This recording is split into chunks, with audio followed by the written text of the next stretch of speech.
Ladies and gentlemen, joining me on the line. Now we're starting this, gosh darn it. I don't know why I went to a really country. I'll start it. We're going to start this show. Yes, we're starting it right now. Ladies and gentlemen, joining me on the line, as he does every week from Cinemablend. It's not Friday. It's not even close to Friday this week, but it is what it is. Ladies and gentlemen, it is Mike Reyes. What's going on, Mike? Woo! I'm sorry. I've just been. I've sent a couple of these to you, but there's that Instagram account, No Context Ric Flair, and it just kind of permeated my mind. But other than that, I'm well. How are you? It's interesting with Ric Flair that he had like the where he was I don't want to say canceled, but kind of in that realm where he may not have been the best name to bring up, and now he's slowly coming back where everybody loves him again. He's had an interesting couple years, we'll put it that way. Well, yeah, probably because when you compare him to some other wrestlers out there, he's the same. Yeah, that was the funny thing about it. They were like, and this is complete side note, but they were talking about Ric Flair. It's like whatever he ever did, it was never to be mean. It was to be funny, or having fun, or it was, anything like that. So anyways, that's neither here nor there. Mike Reyes from Cinemablend.com is on the line with me right now. We've got a lot to get to this week. We're recording a little bit early because I have a pain in the ass schedule, but it is what it is. Mike, you have seen the new M. Night Shyamalan movie. Don't you do that. Don't you do that. M. Night Shyamalan movie. Yes, I have. And? That film, fun fact, that film is called Knock at the Cabin. Knock at the Cabin. You wouldn't believe the amount of... I actually watched Royal Rumble and Monday Night Raw this week, and you would not believe the amount of mentions Knock at the Cabin got. Oh, I would. I totally would, because that's Universal basically cross-promoting. All right, so Knock at the Cabin... Stars Dave Bautista, obviously has WWE ties. This is M. Night Shyamalan. I didn't mean to do it there. M. Night Shyamalan. M. Night Shyamalan. No, it's one of those movies, if you say it too quickly, sometimes you will trip over it. It's like Toy Boat. Toy Boat. Hey, I taught you that this week. Yes, well, you reminded me of it. I remember that from when I was a kid. I taught you that. Anyways. I was out saying Toy Boat while your grandfather was in diapers. All right, Knock at the Cabin comes out this weekend. According to Wikipedia, Knock at the Cabin is a 2023 American apocalyptic psychological horror film written and directed by M. Night Shyamalan. What say you, Mike Reyes? In other words, it's just another Tuesday. Yeah, exactly, for him, yeah. Well, yeah, American apocalyptic film. It's like, yeah, that's Tuesday. But in terms of the movie, I really dug it. One of the things that absolutely bowled me over, and I'm sure you're not surprised, is Dave Bautista. Just the dude's performance in this movie. Everybody's performances in this movie were impressive. He's got a really good cast here. You've got Jonathan Groff and Ben Aldridge as a pair of gay parents who are facing off against these four would-be horsemen of the apocalypse, and they basically say, look, you have to sacrifice one of your family members or the world ends. And Dave Bautista's the leader. You've got Rupert Grint as one of his sort of apostles, and Batista steals the movie.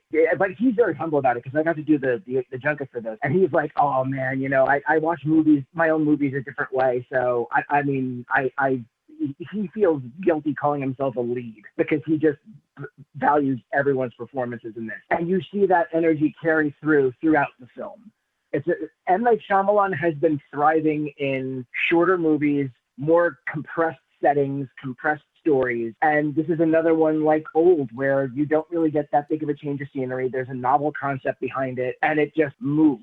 I could have done with a few less flashbacks, because there is a device where you get a couple flashbacks throughout the story. Okay. Because this thing, it starts quick. Like, it starts at the cabin. The little girl is gathering grasshoppers, and Dave Bautista shows up, and it's really sweet conversation. They sort of talk about all sorts of things. And then quickly after that, it's lock up in the cabin. Everybody comes in. The choice is laid out, and it just, except for those flashbacks, everything just really sort of moves. This thing has no fat on it. Okay, I just read something interesting about it. This is an adaptation, right? It is an adaptation inspired by Paul Tremblay's book Cabin at the End of the World. And from what I understand, if you are a fan of the book, the third act is way different. It's always way different. Well, no, this is way, like, if they went with the ending of the book, I guarantee you might have lost your audience if you didn't frame it right. And I don't know how they frame it in the book. And I'm actually I'm meaning to read that book now because I want to see how different it is. But that, oh man, don't spoil it for yourself. Just go see the movie. But that would have been a big one. So in the world of M. Night Shyamalan movies, how does this stack up? I think it's one of his better ones. I mean, it's not the best in the world, but it's certainly not a movie that I turned against. Again, I think he's just been doing really well with lean, mean productions where it's like he's got a lightning fast pacing in his last two films. And I think after his work on the Apple TV show Servant, he's gotten really used to enclosing and limiting his scope and really sort of laser focusing. And I really like that about him. All right, so Knock at the Cabin, pretty good. You recommend it, eh? Yeah, I would definitely recommend it. It's a nice, solid film and fun thriller. Great performances, especially if you're a Dave Bautista fan. If you are a Dave Bautista fan, I would say this is a must-see just because of what he does with this character and how he holds himself. And just, I can't say enough good things about the dude. I got him to hype up Doom Part 2 as part of our interview, and that should be over at Cinemablend. Just watch the man's face light up in that clip, and that's, yeah. Dude, he was so excited. About Dune 2, Electric Boogaloo. Yeah, he's like, you know what?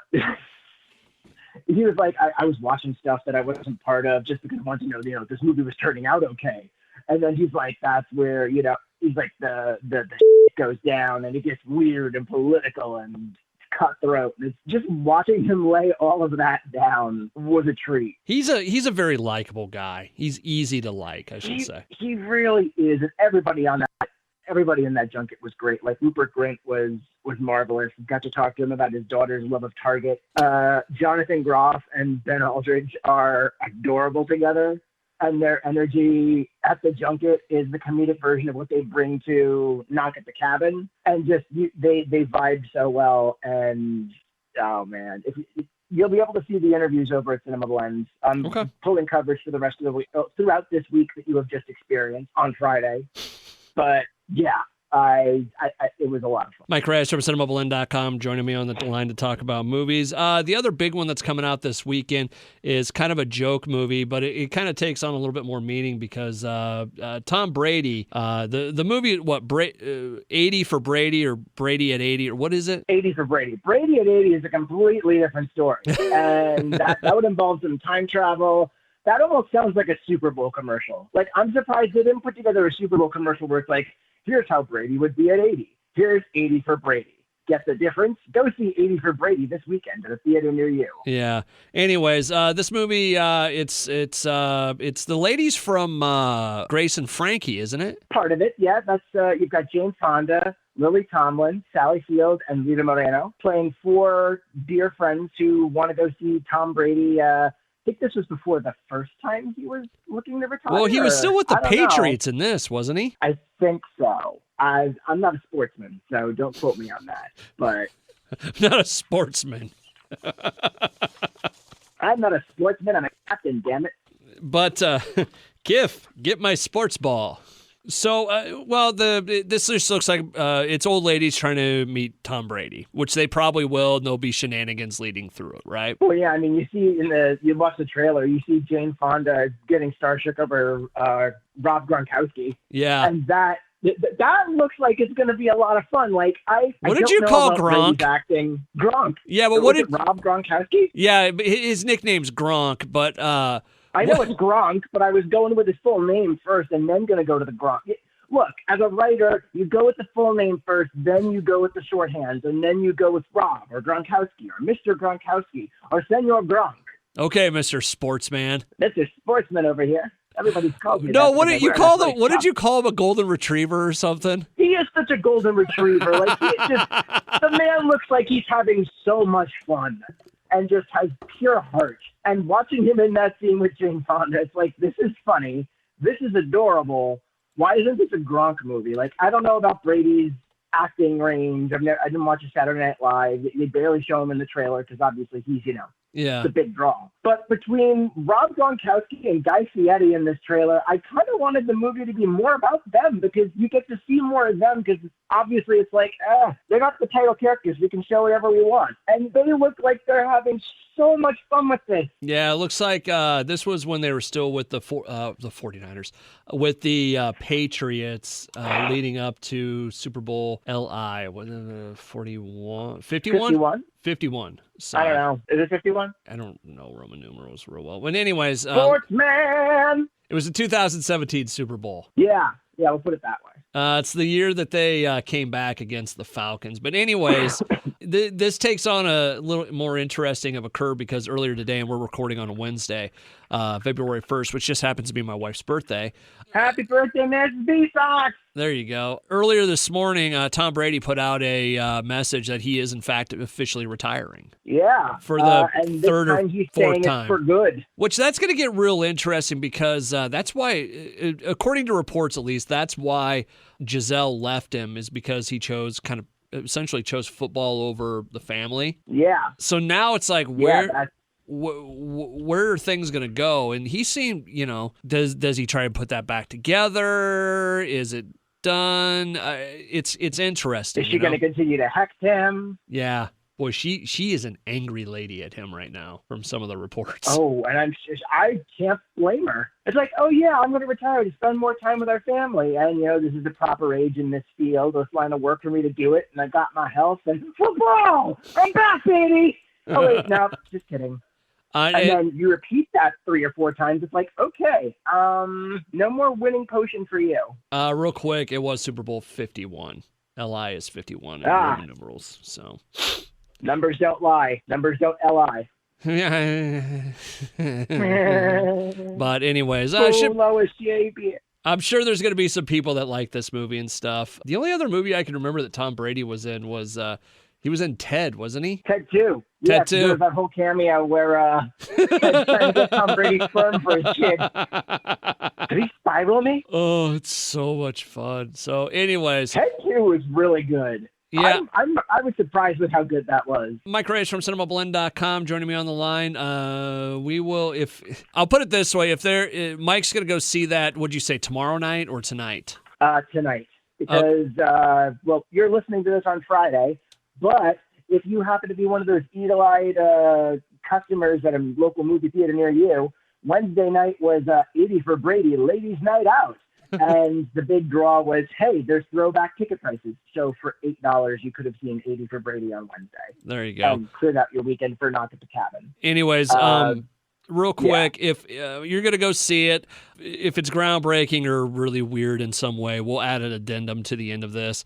But we're going to move on right now to the movie news. Mike Reyes from Cinemablend.com on the line with me right now.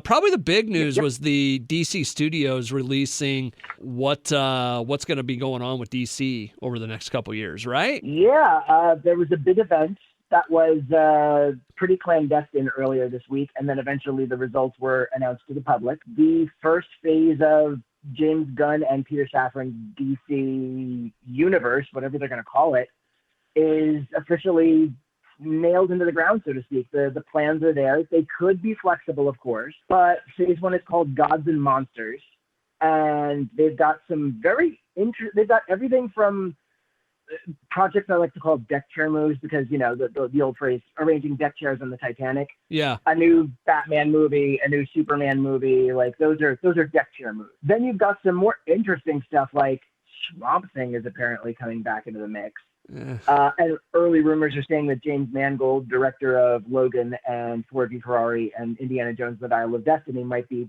directing that project. But also you've got Amanda Waller, I think, is continuing on TV, as well as obviously Peacemaker, and it's going to be Viola Davis's Amanda Waller. But then that's going to be a separate universe from the Batman and Joker 2 and what the remaining old projects that's still need to be released and completed. But then that's going to be on top of this new line of continuity that James Gunn and his team are creating. And I'm glad about that because DC always seemed to have had its strengths in being a multiverse. I used to kind of shy away from it earlier Like when I was a kid, because like what, Kevin Conroy's not Superman, Tim Daly's not. Yeah. Kevin Conroy's not Batman, Tim Daly's not Superman. Is this really for me?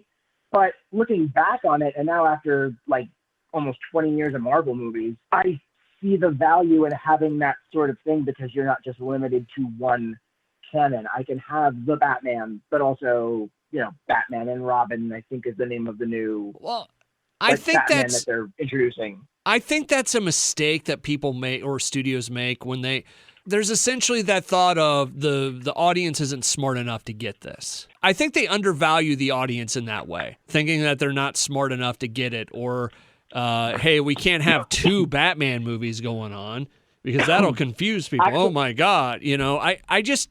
I think that's a dumb line of thinking. I don't even know if that's a line of thinking anymore. That used to be, but I think more so the line of thinking now is the market has proven that people love the MCU and this big machine of constant continuity.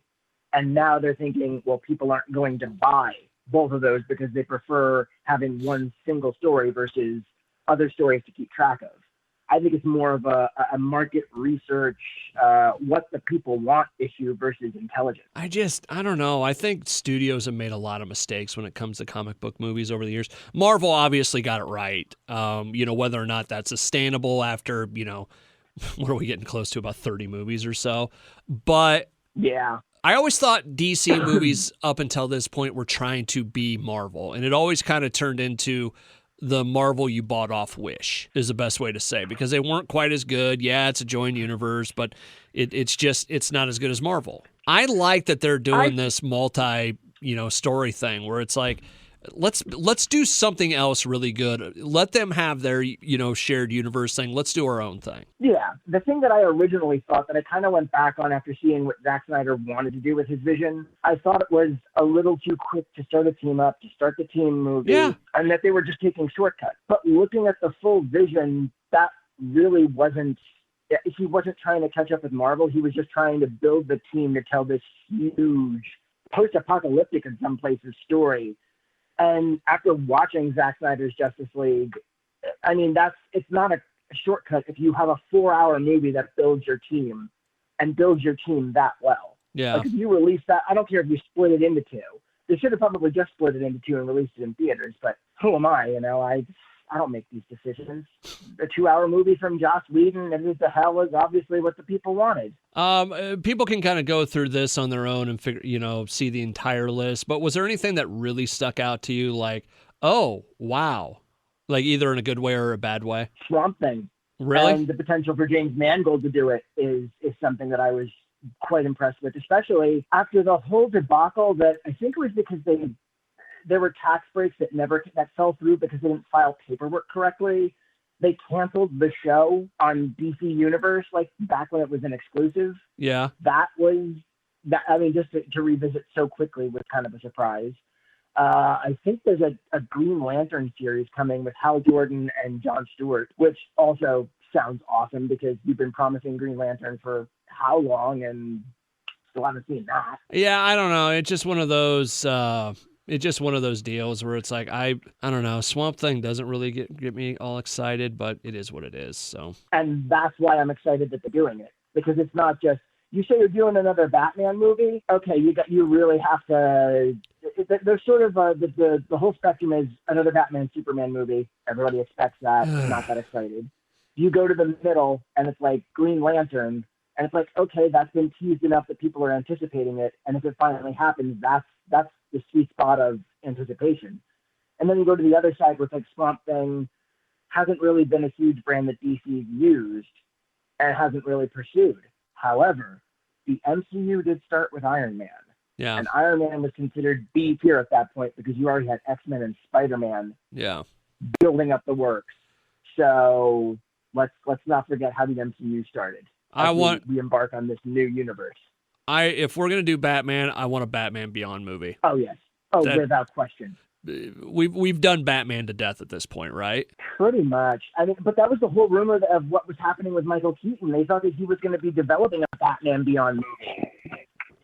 Either way, why all those like cameo performances of his were coming out, and I'm still pissed off that Batgirl got shelved and he may be cut out of Aquaman, and who knows what'll happen with the Flash. Yeah, I just there wasn't a ton on this that was super interesting to me. It just seemed like all the right moves. It's safe stuff. Yeah. Other than like a Waller show or a Swamp Thing or whatever, it seems like this is the stuff we need to do to get this going in the right direction. I don't think there was anything overly surprising, you know? I think that's why they're keeping the Elseworlds alive, and that's why they're keeping so many other projects alive, is because they want to have other things to bank on, but at the same time, they know that they need to do something safe to sort of keep the home team going. Going back real quick to the Michael Keaton Batman Beyond thing, if you weren't going to use him as it, who would be the next best Bruce Wayne to bring back? Affleck. Really? Age up Affleck, or you even just let him, because he is an older Batman, or maybe just age him up a little bit. But yeah, I would say Affleck, because nobody's going for Clooney. Clooney wouldn't even go for Clooney. And unfortunately, Val Kilmer wouldn't be able to because of not having his voice. I mean, unless they wanted to use that really amazing AI technology that they have that reconstructs his voice. Yeah. He would have been my choice.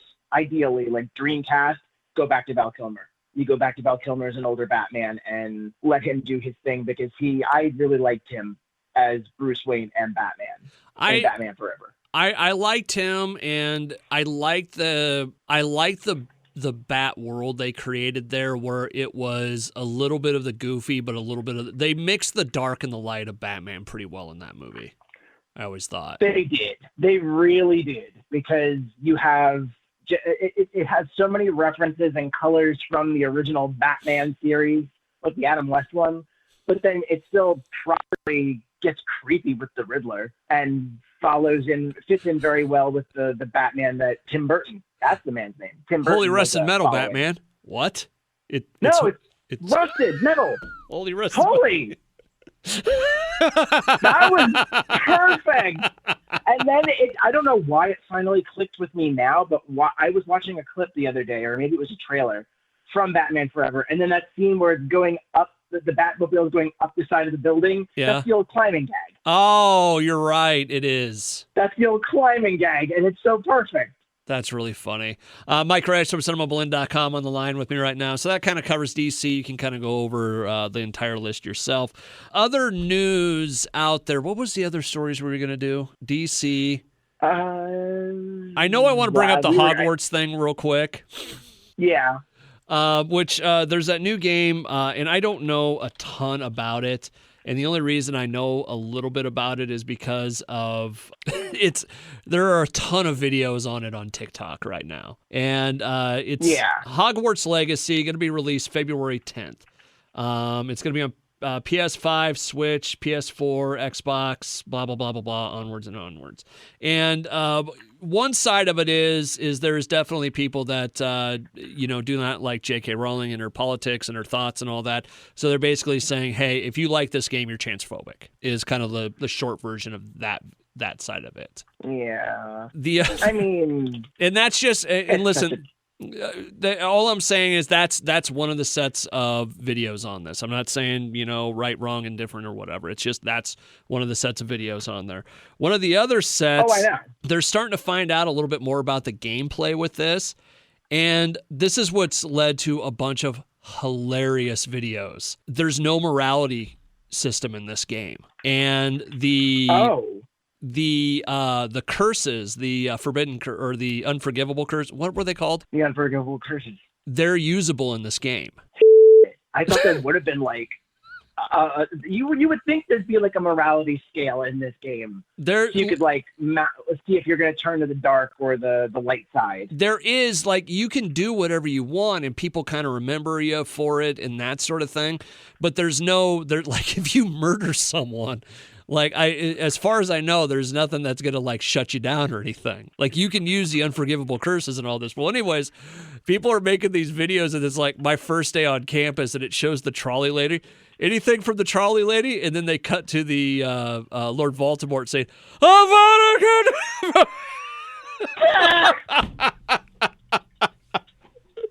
and it's a ton of videos like that, and it is hilarious is what it is. I'll have to send you a few of them, but It really is. And I will say this, it looks cool how they set up the magic system. Whether or not it'll work well in a game situation, I don't know yet. But they did say the castle in it is the most faithful recreation of the Hogwarts castle. Just something to think about. But yeah, I have been getting such a kick out of watching people just bring up the murder scene in that.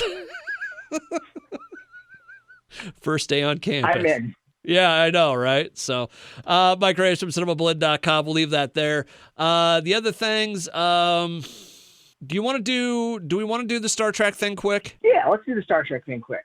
We brought this up last week, and the only reason I kind of bring it up is because it looks like a movie, but they released the final trailer for Star Trek Picard Season 3 during the AFC Championship game this weekend.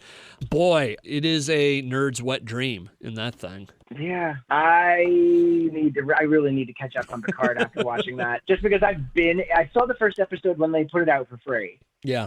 And I've been wanting to check out the show. Yeah. This is going to be its final season, premieres February 16th, if I believe, on Paramount+.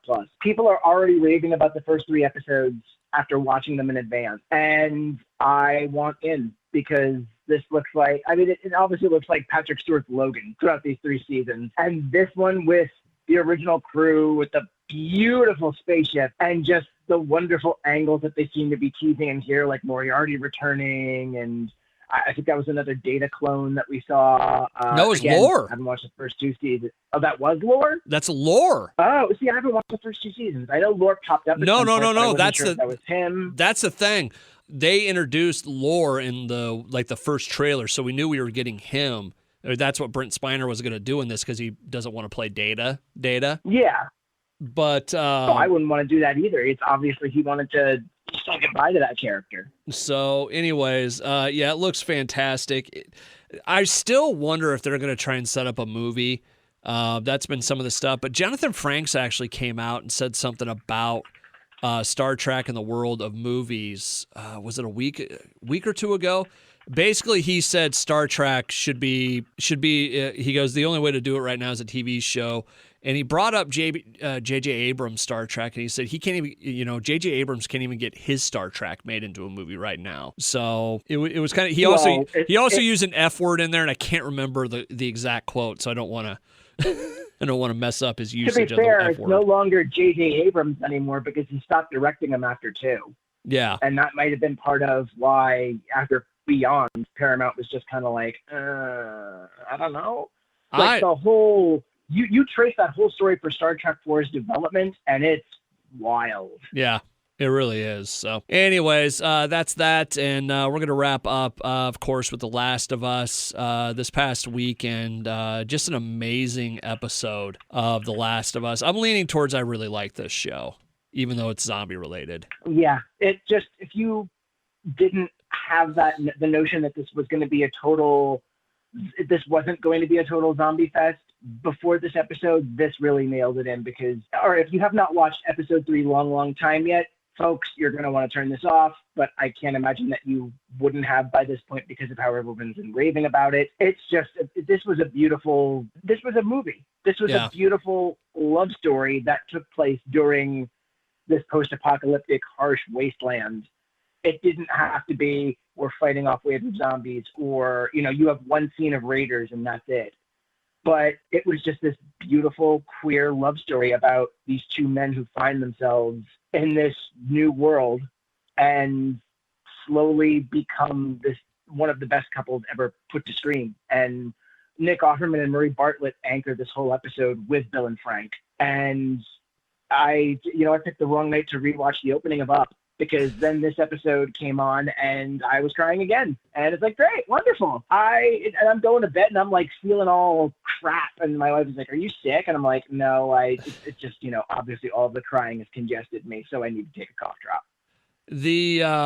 Although she was crying too. I only have one small issue with that episode. What would that be? I thought the aging was weird. How so? Because Offerman and Steve, it was Bill and Frank were their names, right? Yes, Offerman was Bill and Murray Bartlett was Frank, yeah. Which, by the way, when he say that we're going to have Fred's over, what? I laughed my ass off at that. We don't have friends. They're coming over or whatever. I forget what he says. What? But the aging. And even that. Yeah. And the the first meal scene with them sitting outside and him having the gun on the table was pretty funny. But look, if you're a Nick Offerman fan, this is basically what you would expect from post-apocalyptic gay Ron Swanson. Yeah, like it really gun in was. hand with a glass of wine right next to it. It's like, your choice, buddy. But anyways, I thought because it's a 20 or 23 year span, and the way they age, Nick Offerman and or Bill and Frank aged a lot more than Pedro Pascal's character, which I can't think of his name right now. Joel.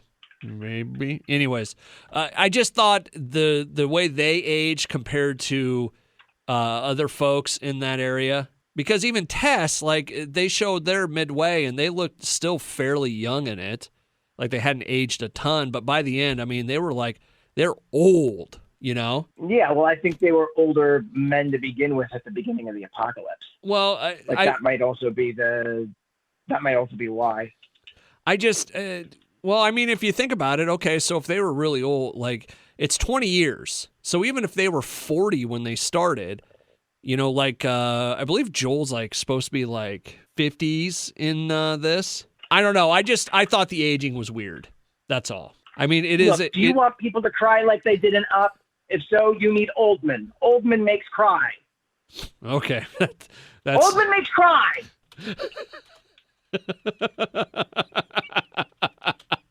Rule of movie number 1: Oldman makes cry. Oldman make cry. Oh God, that's really. I think they just really wanted to sell the fact that they were older characters, especially with the decision that had to be made. Yeah. In that last act, I think that was really like they wanted, because if they looked like the slightest hair younger, people might have had a problem with it. But especially just to have Nick Offerman sitting there, and I saw the clip again last night, and it broke me. Where he's just sitting there, and he's like, "I'm old, I'm satisfied." Yeah. Like, to really sell that, it's like, okay, we need to age these guys up a little more because they're not going to be, continuous leads of our show. Yeah, that's like I said, that was my only qualm with this episode. Was it just, I thought their aging compared to everybody else's was weird. That's it. I'll leave it there. Although I want to bring up something really interesting before we go. The Linda Ronstadt song that they featured, Long, Long Time. Yeah. Between 11 o'clock and midnight on Sunday, which is roughly around after the episode aired, that song shot up 49,000% in streams on Spotify, just in that hour alone. You know what? That doesn't shock me. I mean, look at that song from Wednesday, the song from Stranger Things late last year. Oh yeah. Well, that was the thing that I compared it to when I was writing it up, because I wrote that for Cinemablend, and like Running Up That Hill became this huge chart-topping hit because of using it in Stranger Things. Well, that Master of Puppets. Puppets. You've got another song. Oh yeah. Like, you've got another new generation of people introducing themselves to this music. And it's also just such a beautiful song to begin with. So it's like, if this puts good work back out for the masses to enjoy again, like, that's especially exciting. And that was similar to what Metallica said when someone's like, "Oh, what do you feel about all these fake fans after Stranger Things?" They're like, "Dude, people are getting introduced to our music because of this. That's great. Like, welcome." Yeah. So there you have it. We'll get a new episode of The Last of Us this weekend. I just watched the trailer just on silent in the background, and it looks interesting. So we'll see what happens. Mike Reyes from Cinemablend. Yeah, but what? Who knows what'll happen? Just because of the fact that I remember watching the trailer for this episode, and it made it look like more struggle in the apocalypse, drama, and then we got this touching, beautiful episode surprising us out of nowhere. I think that's why I like this show more than listen, I know that there's zombies in this world, but it doesn't feel like at every moment you're going to get ate. You're not getting chased at every moment, Yeah, if anything, it looks like the more dangerous. I think if I've read the Last of Us story correctly, by what people have said, it's not really the infection that's more of a villain. It's Fedra and all of the remnants of like post-apocalyptic power that are really more of a threat to people in here. It's not always, well, you can get eaten by a zombie, but on top of that, there's, get the bleep button ready because I love Nick Offerman's line of jackboot, a new world order jackboot. Which, okay, one more fun thing because I cannot recommend enough that people listen to the podcast that HBO Max has going with each episode. That was something that was written in the stage direction. And then Nick Offerman's like, I'm going to say this line on camera. And just did it. And it worked. He's great. Nick Offerman is a national treasure. He's a really fun interview, too. I want to talk to him so much. And I can already tell you this is probably Megan Mullally's favorite episode of The Last of Us. Because if anybody needs to know how that woman fell in love with her husband, that episode, this, ladies and gentlemen, is your proof. There you go. Mike Reyes from Cinemablend.com joins me every week on the show to talk about movies and such. Mike, we'll let you get back to your day. Enjoy 80 for Brady. Oh, dude, I'm ready. I got the face paint. I've got my jersey. I have no clue what to expect. There you go. Perfect. Yay.